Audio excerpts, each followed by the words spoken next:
예수의 이름이 우리에게 정말 천국의 기쁨을 주고 있는지 오늘 찬양을 통해서 다시 한번 우리에게 도전을 주시는 그런 은혜를 누리게 되시기를 바랍니다. 2월 말쯤이면 가라앉을 거다 이런 기대를 가졌는데 코로나 바이러스 사태가 새로운 국면에 돌입을 했습니다. 여러분 다 아시는 것처럼 대구 소재 신천지에서 집단적으로 이 바이러스가 발병해서 확진자가 폭증하고 있죠.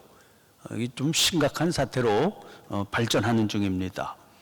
그런데 이제 이게 신천지에서 하필이면 진원지가 되는 바람에 그 불똥이 교회로까지 번질 기세다. 그래서 상황이 참으로 심각합니다. 별의별 루머가 다 돌고 있습니다. 신천지 그 집회소들이 다 문을 닫게 되니까 그 사람들이 주일날 보통 다른 교회로 가서 예배를 드리게 될 거다. 교회들이 다 긴장하고 있는 가운데 있습니다. 그래서 지금까지 취했던 조치보다도 훨씬 강력한 단계로 우리 교회가 이 코로나 바이러스 예방에 신경을 써야 되겠다. 그렇게 의논 중입니다. 따로 내일 주일날 되기 전에 개별적으로 연락을 취하고 상세히 알려드리게 되겠습니다. 또 주일날도 또 강조해서 알려드리겠지만 중요한 몇 가지만 먼저 말씀드리면 대충 이런 것들입니다. 우리 주간 중에는 본당 이 본관 건물 출입문을 통제를 해서 정문으로만 출입이 가능할 수 있도록 그렇게 조치를 하려고 그럽니다. 그래서 그 1층의 화장실은 폐쇄하기로 그렇게 했습니다. 연합속회 또 쉐마학교 미디어 교육 중보기도 이런 행사들 잠정적으로 중지하고 각 선교회 원래회 같은 그런 모임들도 잠정적으로 중단하도록 그렇게 조치하려고 그럽니다. 새가족 교육이나 또는 새가족들 방문 카드 작성하는 것도 중지해야 되겠다 이렇게 생각을 하고요. 주일 낮예배 시간에는 모든 교인들이 의무적으로 마스크를 착용하고 오시도록 그렇게 강조를 하려고 그럽니다. 가급적 마스크를 착용하세요 이렇게 그 홍보를 하고 그랬는데 이제는 낮예배 때 예배 참석하시는 분들은 마스크를 참석해야 예배 드릴 수 있게 그렇게 조치를 하려고 그럽니다. 주일 낮예배 때 예배 드릴 때 우리 등록한 우리 교인들은 이 아래층에서 예배를 드리시고 방문하는 분들은 위층에서 예배를 드릴 수 있도록 그렇게 안내를 하려고 그럽니다.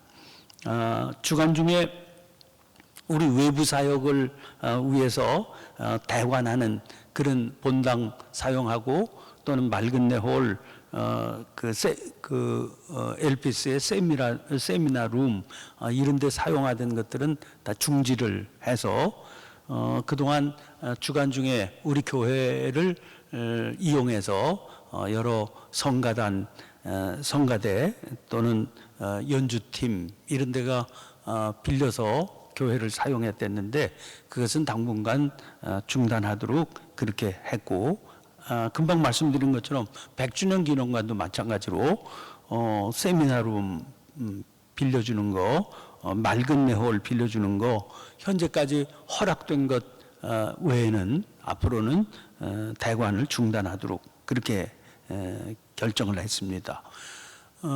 사태가 그 하룻밤 사이에도 자꾸 변동이 되니까 우리가 예의 주시해서 그런 상황들을 잘 살피고 우리 교회가 어려움 없이 우리 성도들이 건강에 어려움 없이 잘 신앙생활을 유지할 수 있도록 그 신경을 최대한 사용하고 또 그렇게 하기 위한 조치를 강화해서 잘 지켜나가기로 그렇게 진행하는 가운데 있습니다. 이런 진행들이 다 어떻게 해서든지 우리 믿음의 길을 흔들리지 않고 갈 수 있도록 독려하는 그런 조치들이 될 수 있고, 또 우리들의 영적 삶이 더 건강해질 수 있는 그런 계기가 되시기를 바랍니다. 바이러스라는 게 뭐 전자현미경으로나 볼 수 있는 거죠. 우리 육안에는 보이지도 않는 겁니다. 그런데 눈에 보이지도 않는 바이러스 때문에 이렇게 굉장하게 그 만물의 영장이라고 그러는 큰 소리치는 인간들이 쩔쩔매고 난리를 피우는 것을 보면서, 야, 인간이 이렇게 아주 무력하구나. 이게 우리의 한계라는 게 이렇게 참 그 뻔하게 보이는 무능력하구나 하는 것들을 생각을 해보게 됩니다. 그래서 새삼 오늘의 본문 말씀이 가슴에 와 닿습니다. 여러분, 지금 우리 욥기 거의 마지막, 이제 다음 장 42장을 읽으면 끝나게 되는데요. 욥기를 읽고 있는 동안 그 욥기의 흐름이 이런 것 아니었습니까? 나름대로 의롭게 살던 가운데 욥이 이유를 알 수 없는 고난 가운데 빠지게 됩니다. 그래서 그를 위로하겠다고 찾아온 세 친구가 있는데, 그 세 친구들하고 욥하고 논쟁이 벌어집니다. 이 논쟁이 아주 길게 진행이 되는데, 아주 길게 진행이 되지만 흐름은 아주 단순합니다. 세 친구는 인과응보론에 빠져 있거든요. 그래서 뭔가 하나님 앞에 합당하지 못한 그런 삶이 있으니까 이런 고난이 찾아온 거다. 그 고난이 있다는 것은 그 배후에 하나님 기뻐하시지 않는 어떤 죄된 삶이 있는 거다, 이런 전제지요. 그래서 너 그거 빨리 찾아내서 회개하고 돌이켜야 여기서 벗어날 수 있다, 그렇게 촉구를 하는데, 욥은 그런 말을 들을 때마다 억울한 겁니다. 뭐 내가 완전하다는 것은 아니지만, 그런 세상에는 나보다 더한 사람들도 얼마든지 많이 있지 않냐. 그런데 그런 사람들은 떵떵거리면서 잘 사는데 내가 이렇게 고난을 당해야 될 이유를 나는 너희들 얘기를 들어서는 도대체 받아들일 수가 없다, 그런 얘기입니다. 그래서 이제 똑같은 얘기가 거듭거듭 반복되다가 끝나고 말지요. 그 뒤를 이어서 엘리후가 등장을 하는데, 엘리후는 또 조금 다른 시각에서 얘기를 합니다. 하나님은 전능하시고 초월적인 분이시거든요. 그래서 인간에 대해서 자유하신 하나님이시다. 그런데 하나님께서 어떻게 하시든 거기에 무슨 할 말이 있느냐, 이런 도전을 하는 겁니다. 이제 이런 엘리후의 긴 얘기가 끝이 나자 드디어, 왜 하나님은 아무 말씀이 없으시냐, 내가 이렇게 어려움을 당하고 있는데, 욥이 그렇게 하소연을 거듭했는데 38장에 가서야 하나님께서 등장하십니다. 등장하신 하나님께서 욥을 향해서 너 내 앞에서 떳떳하게 서서 한번 대답 좀 해봐라, 그러면서 질문을 계속 던지세요. 그동안에 욥이 궁금해하던 의문이 있지 않습니까? 왜 의로운 사람이 고난을 받아야 됩니까? 근데 하나님은 정작 그 욥이 가지고 있었던 그 의문에 대해서는 한마디도 말씀이 없으셔요. 아무런 대답도 하지 않으십니다. 그 대신 계속해서 질문을 던지세요. 내가 천지를 창조할 때 너 어디 있었냐? 내가 뭘 알고 있느냐? 내가 감히 이런 것들을 할 수 있느냐? 계속해서 질문을 속사포처럼 쏟아부으십니다. 그 많은 질문 앞에 욥이 대답할 수 있는 것은 아무것도 없는 거예요. 너 어디 있었느냐? 물으실 때 저는 아무 데도 없었습니다. 내가 아느냐? 저는 모릅니다. 너는 할 수 있느냐? 못합니다. 철저히 어디에도 없었고요. 하나님께서 역사하실 때 어디에도 없었고, 철저히 아무것도 몰랐고요. 철저히 아무것도 할 수 있는 게 없어요. 그래서 하나님은 욥에게 철저한 피조성을 가르쳐 주세요. 우리가 하나님 앞에 철저히 피조물 만들어진 존재다. 그렇기 때문에 하나님 앞에 철저히 유한한 존재다. 한계가 있는 존재다. 이걸 고백할 뿐입니다. 그러니 하나님은 욥으로 하여금 자기가 하나님의 피조물이라고 하는 사실을 철저히 자각하게 만드세요. 그리고 그런 근본적인 자세로 당신 앞에 서야 돼. 창조주 하나님 앞에 서야 된다. 그걸 요구하게 하시는 겁니다. 여러분, 욥이 그동안 굽히지 않고 내세웠던 주장이 어떤 거였습니까? 나는 내가 받고 있는 이 고난이 너무나 억울합니다. 그리고 난 이유를 알고 싶습니다. 내가 왜 이런 고난을 당해야 되는지 좀 설명을 해주세요. 납득할 수 있는 설명. 아무래도 이 고난을 받아들일 만큼 내가 잘못이 있다고 생각이 되지 않습니다. 그런데 이런 고난을 왜 주시는 겁니까? 여러분, 근데 이렇게 질문을 던지시는 하나님 앞에 서 보니까 욥도요, 새 친구랑 다를 바가 없는 인과응보론에 빠져 있는 셈입니다. 그 친구들이 자꾸 얘기를 하잖아요. 네가 무슨 죄가 있으니까 이런 고난을 당하는 거지.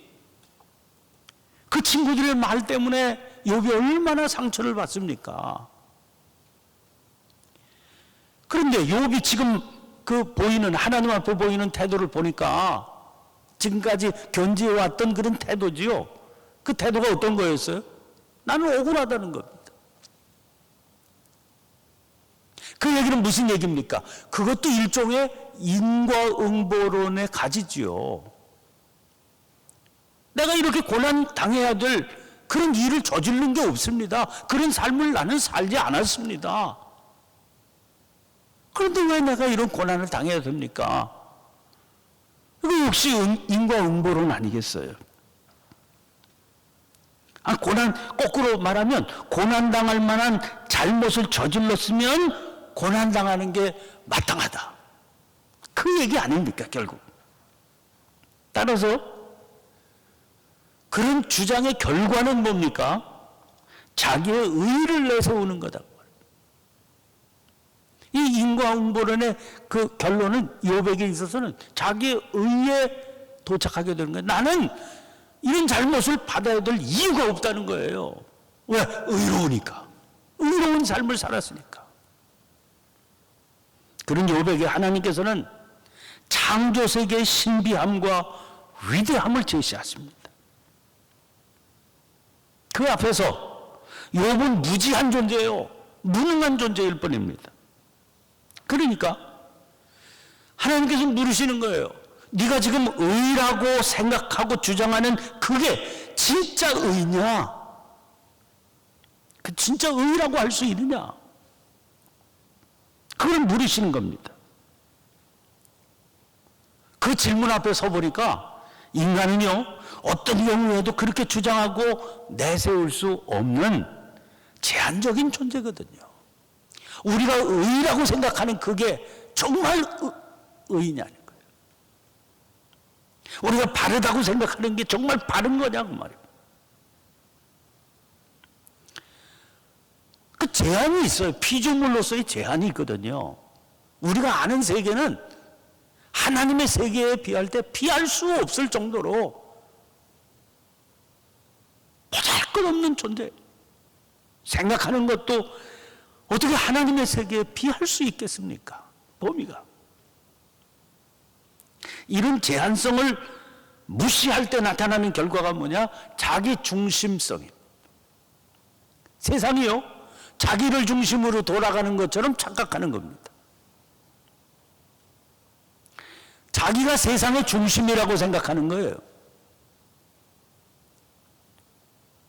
그래서 정말 자기가 중심이냐고요. 우리와 관계없이 세상은 돌아가고 있는 겁니다. 그 중에 잘 보이지 않는 일부로 거기 섞여서 살아가고 있는 게 우리죠. 어떤 사람이 그랬어요? 지구의 역사가 얼마나 깁니까? 그 긴 역사에 인간이 이 지구에서 살기 시작한 건 극히 최근의 일에 불과한 겁니다. 그리고 언제까지 이 지구에서 어떻게 살지 우리는 알 수가 없는 거죠. 인간이 이 땅에 존재하기 훨씬 전부터 이 지구가 존재했고요. 그리고 여러 가지 생물들이 살았다는 거예요. 나중에 지금 이 시기를 이렇게 생각하면서 이 지구에 누가 살았냐?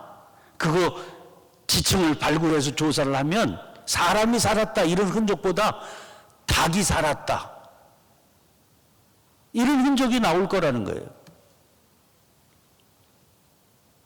왜? 인간이 남기는 흔적보다 닭이 남기는 흔적이 훨씬 많기 때문에 그래요.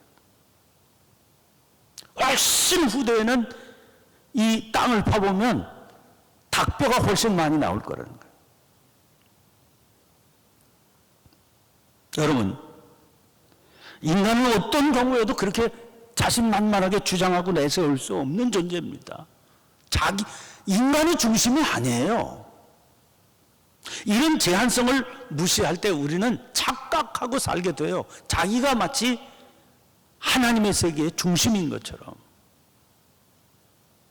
인간의 부족함을 깨우쳐 주시기 위해서 이 착각, 이 어리석음, 이 교만을 깨우쳐 주기 위해서 하나님께서는 10종류의 들짐승 6가지, 날짐승 4가지 야생동물을 예로 드셔서 네가 아는 게 뭐냐 물으세요. 사람에 의해서 길들여지지 않는 짐승들을 열거하시면서 네가 이것들과 무슨 관계가 있냐 그렇게 물으세요. 그리고 그런 짐승들까지 관장하시고 다스리시는 분이 당신이시다 하는 사실을 강조하세요. 왜 이걸 물으시겠어요? 네가 중심이냐 내가 중심이냐 물으시는 거죠. 세상 만물 가운데요 인간이 알고 있는 부분이라고 하는 것은 지극히 부분적인 겁니다. 그런데 그 세상 만물이 마치 자기를 중심으로 해서 움직이는 것으로 판단하고 생각하고 살아가면 그게 얼마나 어리석은 일이냐. 그걸 일깨워 주시는 것이죠. 특별히 그렇게 10가지 짐승에 대해서도 말씀을 하셨지만 40장 15절 이하부터는 그리고 오늘 본문이 실려있는 이 41장까지는 특별히 두 동물을 예로 들어서 인간이 얼마나 연약한 존재인지를 지적하세요. 40장 15절부터 24절까지는 베헤못이라고 하는 그런 짐승을 예로 드십니다. 이게 하마로 볼 수 있다는 겁니다. 히브리말 베헤마라고 하는 말이 있는데 이 베헤마라고 하는 말 짐승이라는 말이거든요. 그 복수형이 베헤못이라는 거예요.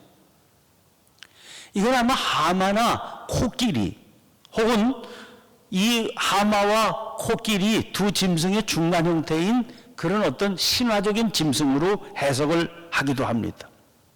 그러나 오늘 본문 그 40장 15절 이하의 말씀을 보면 이건 하마에 대해서 설명한 거로구나 하는 걸 알 수 있어요.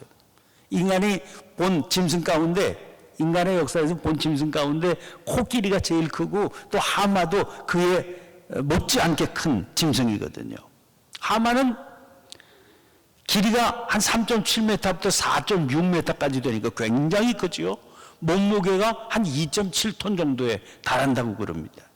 그 육중함이 코끼리에 버금가는 그런 짐승 아닙니까?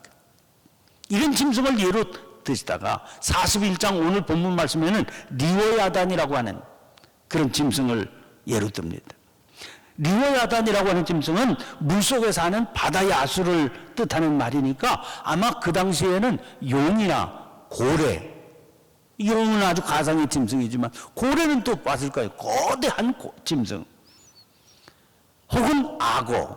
옛날 개역 성경에는 이걸 아예 악어로 그렇게 번역했습니다. 우리 지금 읽고 있는 개역 개정판 성경에는 리워야단 이렇게 해놓고 그 각주에 악어로 볼 수 있다 이렇게 설명을 하고 있죠.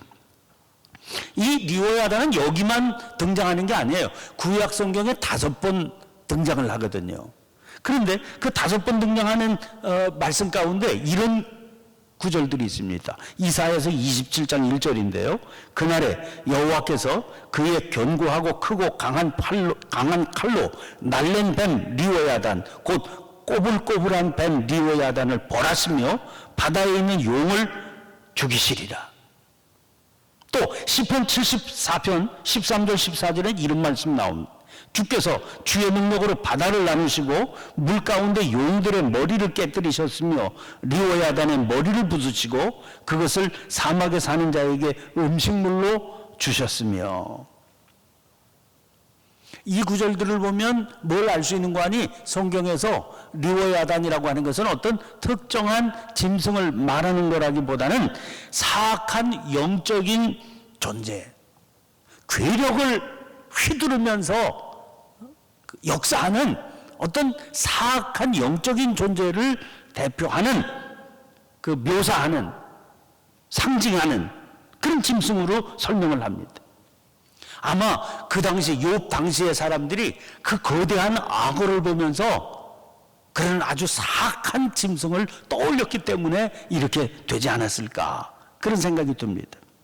아무튼 오늘 41장에 등장하는 그 리오야단의 상세한 묘사들을 보면 이거는 악어를 보고 그 당시 욥 당시의 사람들이 묘사를 한 것이로구나 하는 것을 금방 알 수 있지요. 여러분, 그런데 먼저 거론되었던 10종의 야생 짐승들은 인간이 잘 알지 못하고 인간과 친숙하지 않은, 길들여지지 않은 짐승들을 말하는 겁니다. 나중에 등장하는 두 짐승들도 길들여지지 않는 것은 마찬가지 얘기지만 이 두 짐승의 특징은 인간의 힘으로는 대적할 수 없는 괴력을 소유한 짐승들, 너무나 고대해서 지금이야 뭐 동물원에 가둬놓고 인간이 보는 짐승들이지만 그 당시에는 이건 인간의 힘으로 보기에는 너무나 거대하고 너무나 괴상망측한 그런 압도적인 힘을 가진 존재들이거든요. 거기다 인간에 대해서는 지극히 적대적으로 역사하는 그런 짐승들이라고 하는 특징이 있습니다. 이런 특징 때문에 욥의 시대에는 이 짐승들이 교만과 악, 혼돈과 허무의 대명사로 간주되었거든요.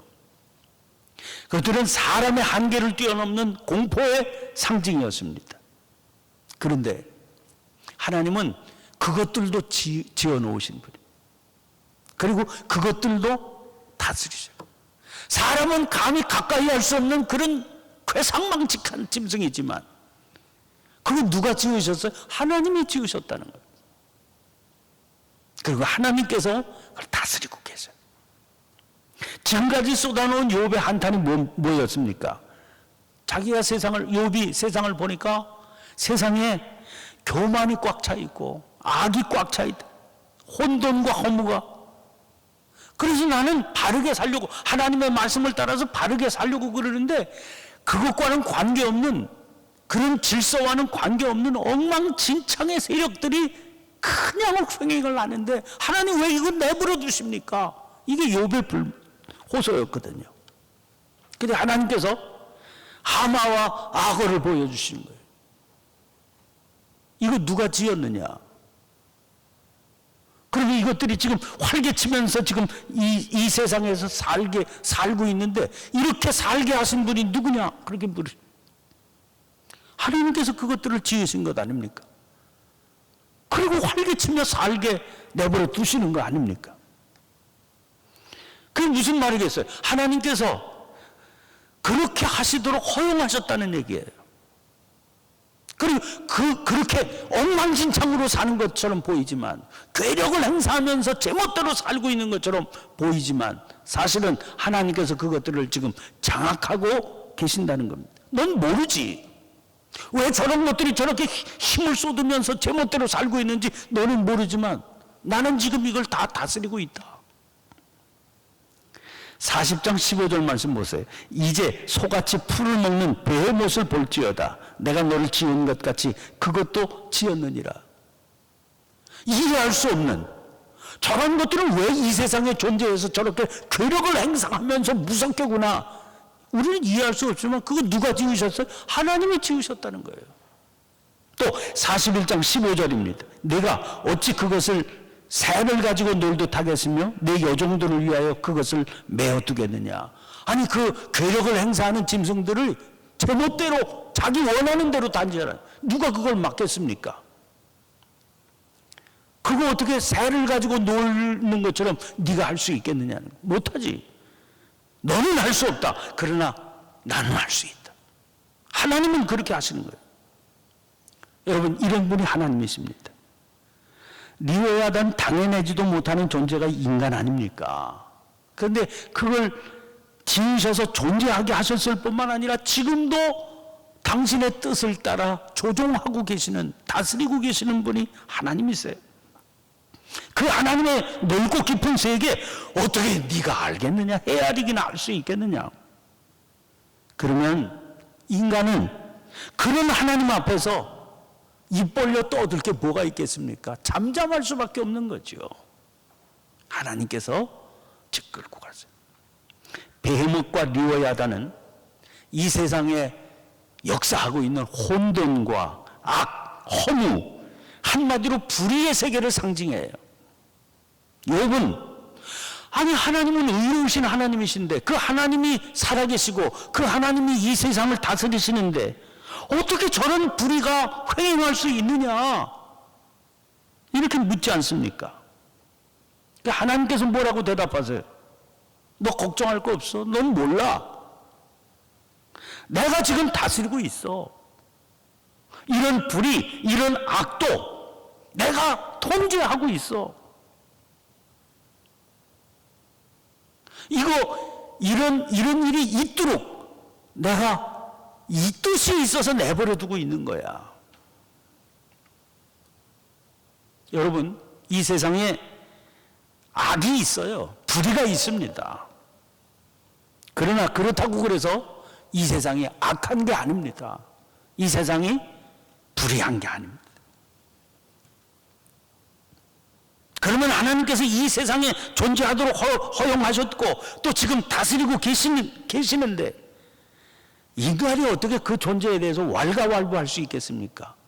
어떻게 하나님이 계신데 이런 불의가 있습니까? 이런 소리 다 건방진 소리라는 거예요. 인간이 할 수 있는 일은 신비 그 자체이신 하나님의 주권, 하나님의 자유에 겸손히 순종하는 것뿐이죠. 불의가 판을 치는 것처럼 보여도 하나님 살아계셔서 이 세상을 지금 다스리고 계시니 우리는 하나님의 말씀만 붙들고 하나님이 원하시고 기뻐하시는 그 길만 고집스럽게 가겠다 이러면서 순종하고 나가는 것이 우리들의 본분일 뿐입니다. 그거 불의가 판을 친다 이거요 그것 때문에 좌절하고 그것 때문에 낙심할 필요 없습니다. 여러분, 바이러스가 기승을 부리고 있어요. 우리는 왜 이런 일들이 생기는지 생각해보면 깊이 원인들을 생각해보면 하나님의 우리 서장로님 기도하셨지만 우리들이 하나님의 뜻에 합당하지 못하게 사는 그런 일의 결과일 수 있지 않습니까? 그건 과학적으로도 분석을 많이 하죠. 우리들의 삶에 대한 일깨움이다. 그래서 더 이런 때일수록 더 하나님의 말씀을 따라 사는 거, 하나님께서 가르쳐 주신 가치관을 붙들고 사는 거, 하나님께서 우리들에게 요구하시는 삶의 정죄를 따라서 사는 거, 하나님께 더 가까이 나아가도록 힘을 쓰면서 하나님께서 역사하시고 하나님께서 다스리시고 하나님께서 이끌어 주시기를 구하는, 겸손히 기도하며 그 뜻을 따라 살기로 결단하는 그런 은혜가 우리 모두에게 충만하게 임해야 될 줄로 믿습니다. 우리들의 하나님 뜻에 합당하게 살지 못한 죄를 회개하고 주께서 저희들을 지켜주시기를 사모하는 은혜의 기도, 그리고 말씀에 대한 새로운 다짐이 저와 여러분 안에 굳건하게 세움받게 되시기를 축원합니다. 오늘 하나님 앞에 간절히 기도하십시다. 지금 온 세계가